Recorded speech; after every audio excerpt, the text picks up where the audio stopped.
지금 탄핵 사태는 어떻게 이렇게 만들어졌으면 그거에 주범이 되는 이 주인공격 되는 사람들이 지금 정부를 장악을 하고 있잖아요.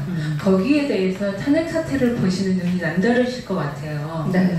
예, 그 점에 대해서 한 말씀 부탁드립니다.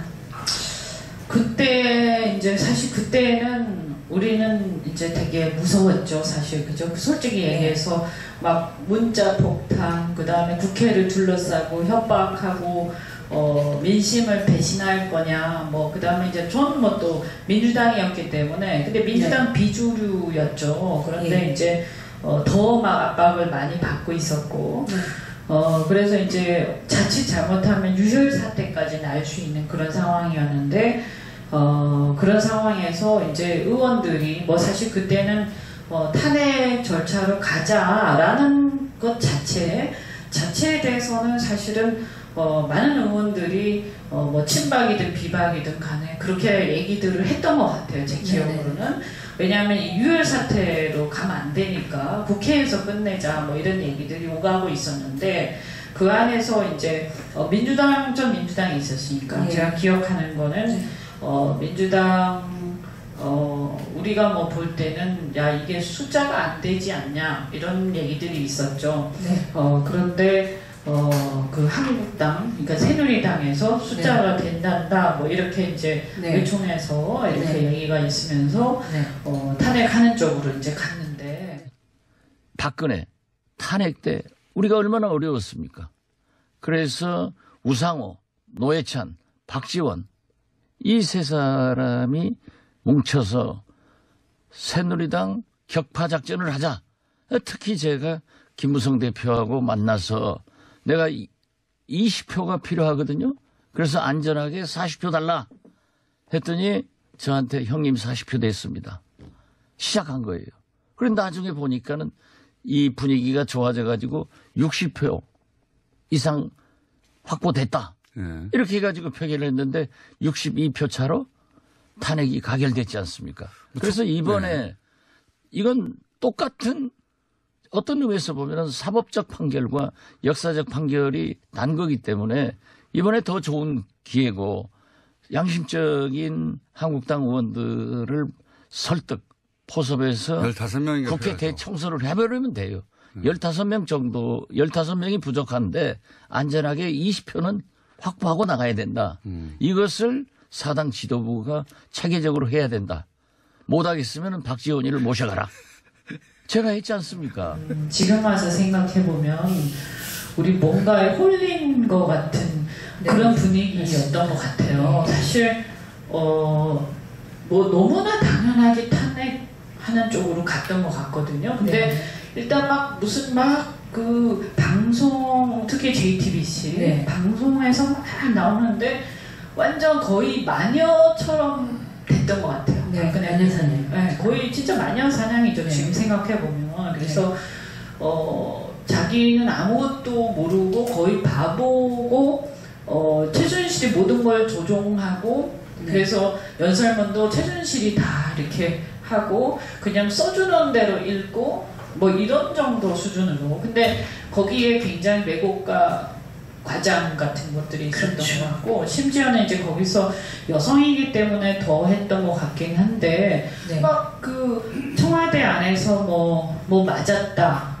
그 뭐 무슨 보톡스 맞았다.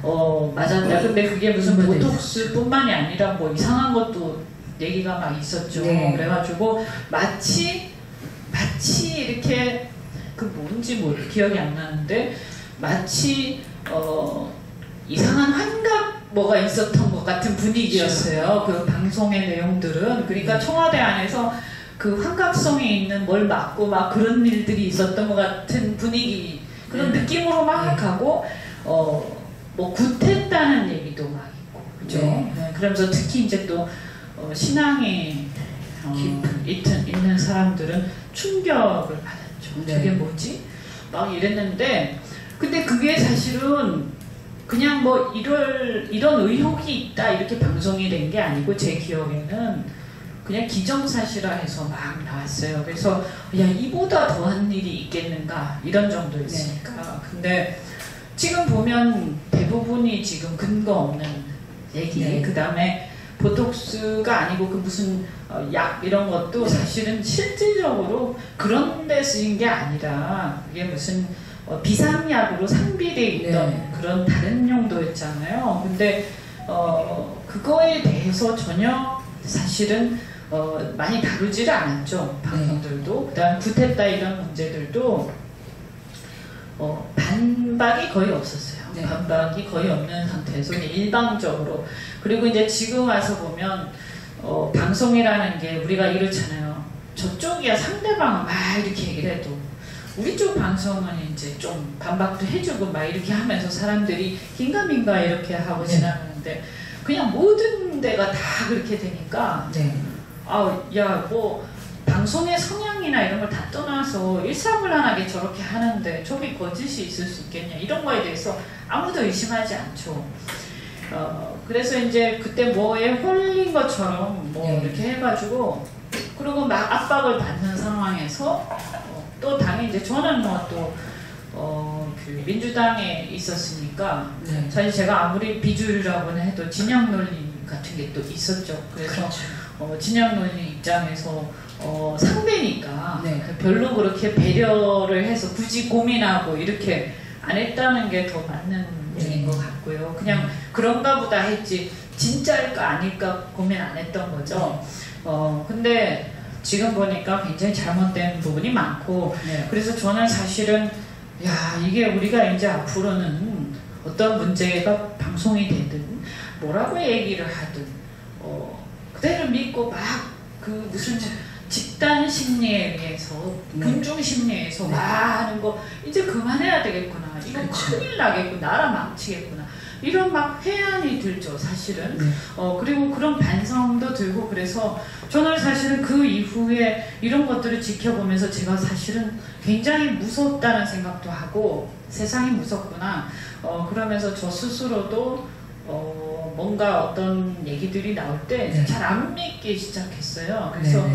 요즘에는 뭐 이제 이 정부가 또 반일몰이 하면서 막 네. 이렇게 하잖아요. 반일몰이 하면서 또 막 하잖아요. 네. 그래서 제가 이제는 내가 좀 이게 뭔가 찝찝하면 알아보고 아니면 아니다 하고 얘기하고 욕을 먹어도 국민들한테 바른 얘기를 하고 이렇게 해야 되겠다. 그게 내가 이 옛날에 그런 일들이 있었던 것들에 대해서 이거 우리가 바로잡는 어떤 행동 아니겠는가 이제 이런 생각을 하죠. 제 18대 대통령에 당선된 박근혜 대통령은 51.6%인 1,500만 여표로 대한민국의 최초 여성 대통령이 되셨습니다.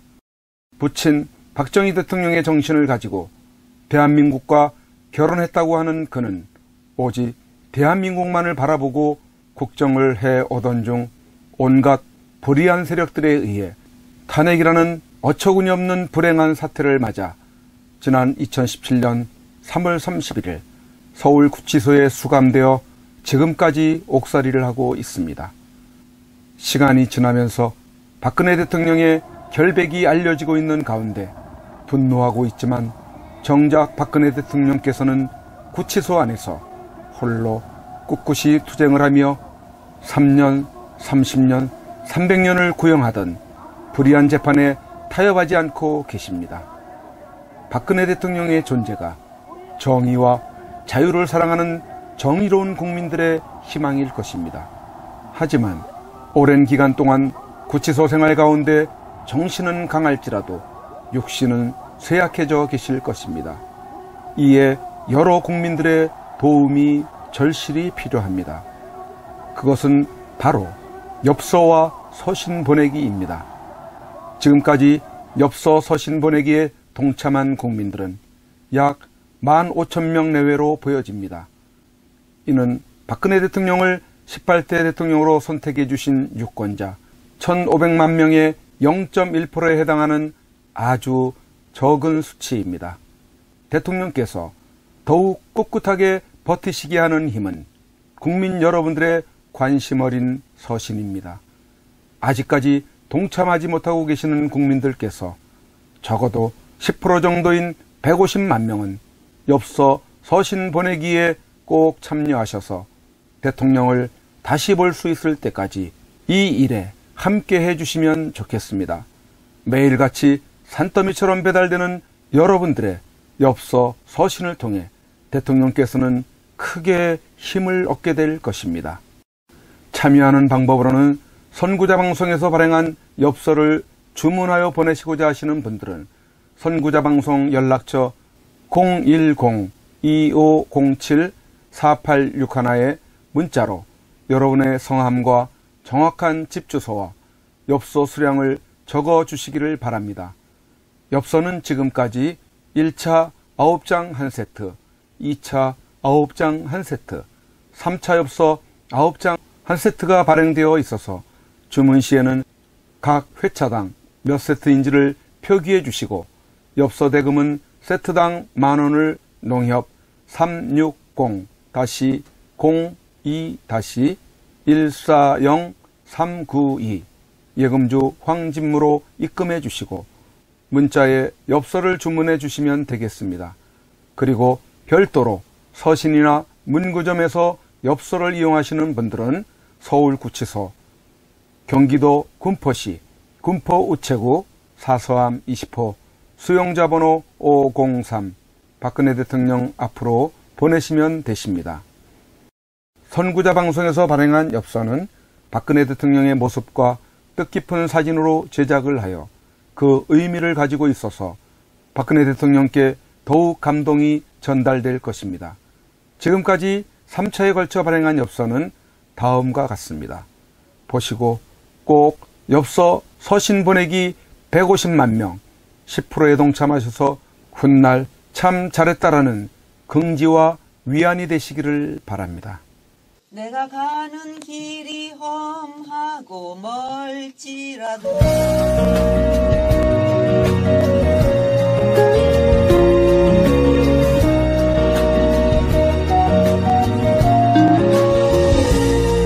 내가 가는 길이 험하고 멀지라도 그대 함께 간다면 좋겠네. 우리 가는 길에 아침 햇살 비치면 행복하다고 말해주겠네. 그대와 행복을 만들어요. 우리 모두 함께 손에 손을 잡고서 행복의 나라를 만들어봐요. 때론 지루하고 외로운 길이라도 그대 함께 간다면 좋겠네. 때론 즐거움에 웃음 짓는 나날이어서 행복하다고 말해주겠네. 그대와 행복을 만들어요. 우리 모두 함께 손에 손을 잡고서 행복의 나라를 만들어봐요. 우리 국민들은 바란다. 부디 대통령님께서 강한 정신력으로 버티시고 건강을 유지하셔서 반드시 복귀하시고 형편없이 무너지고 부패하고 비리 공화국이 되어버리고 빨갱이들로 점령되어버린 이 땅을 기경하여 다시 씨를 뿌리고 옥토로 만들어 다음 통일한국을 일구어갈 나라로 만들어 주기를. 왜냐하면 박근혜 대통령님만큼 깨끗하여 믿을 만한 사람이 없기에. 국민 여러분의 행복이 곧 저의 행복입니다. 사랑하는 국민 여러분, 저 박근혜는 이제 내려가야 한다. 내려가기 전에 대통령님께 이렇게 외쳐본다. 박근혜 대통령님! 옥체를 보존하십시오. 보내드리는 엽서를 통해서 힘을 내시고 대통령님의 결백이 밝혀질 것입니다. 멀지 않았습니다. 더 꿋꿋이 버텨주시고 많은 국민들을 통해서 많은 엽서를 또 많은 편지를 보내드리도록 그렇게 힘쓰겠습니다. 건강을 지켜주세요. 안녕히 계세요.